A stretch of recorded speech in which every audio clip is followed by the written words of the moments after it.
This video is about GM disease, or GM syndrome, as I like to call it.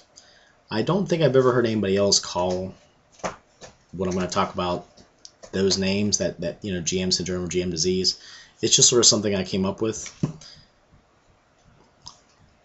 What it is really is when you are the person that often is slotted in as being the GM. No one else wants to run it. No one else understands the rules. Oh, well, you've run games in the past, so you know how to do it. And that's how it usually starts out. And after a while, you just become the person that always runs games. People depend on you to run games for the group. If the group is going to survive, you are more than likely going to have to run a game. You're probably the person that has run more games than anybody else in your group. It's I'm trying to think how to describe this. After you've been that person for a while, the person that usually gets sort of leaned on by the players or just everyone else in the group to run probably more games than you want to, because being a player is fun. It's less stressful. Some would argue that it's more enjoyable. So you're this person that's gotten used to running games, normally runs games.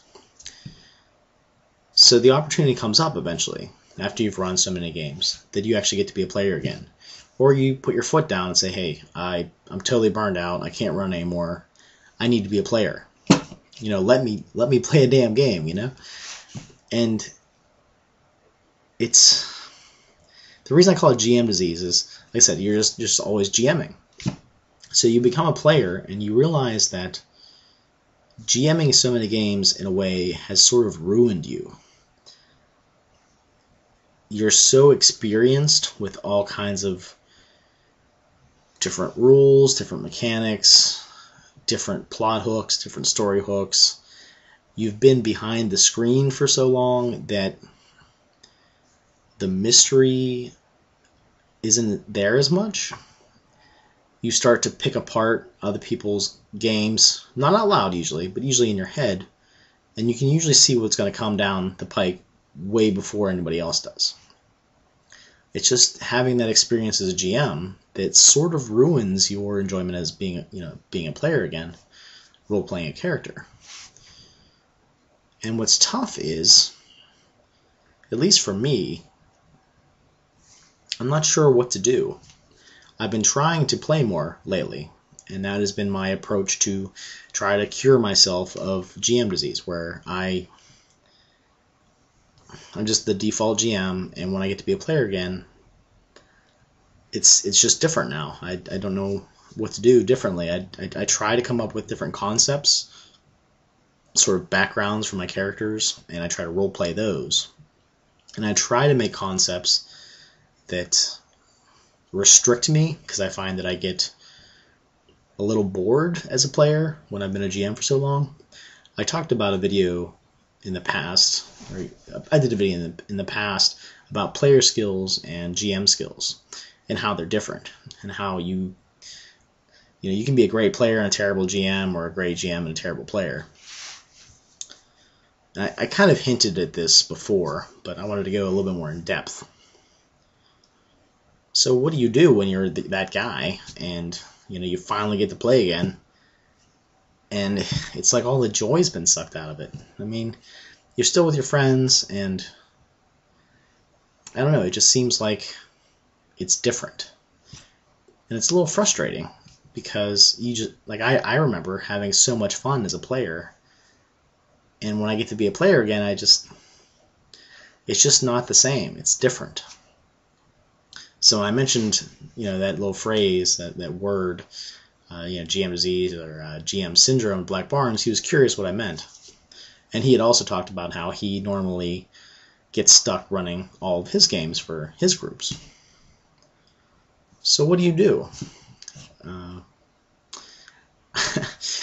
So a few friends of mine told me that, there's like a 12-step process you got to follow to, basically just tell yourself that you're not going to run as many games, and to be firm about it. It's like, all right, I normally get stuck running games, I'm cutting back, so one of you players needs to step up and run some more games, or the group's going to fall apart.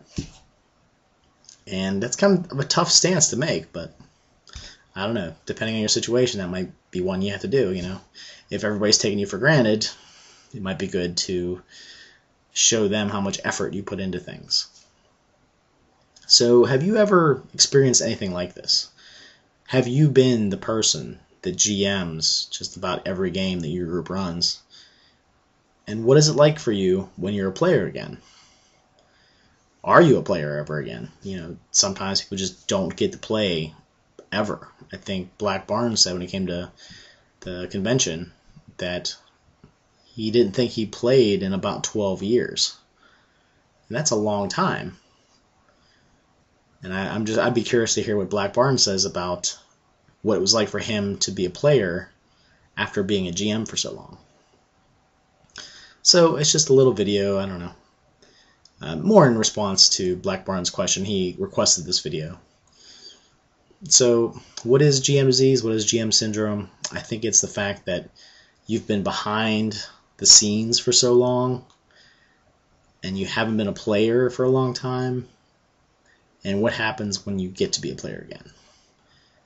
And for me, it just hasn't been the same since. I still enjoy playing, and the more I play, the better at it I get. But it's still different. I don't know how to describe it any other way. Alright guys, have a good time out there, and enjoy your gaming. And hopefully you don't get GM disease or GM syndrome.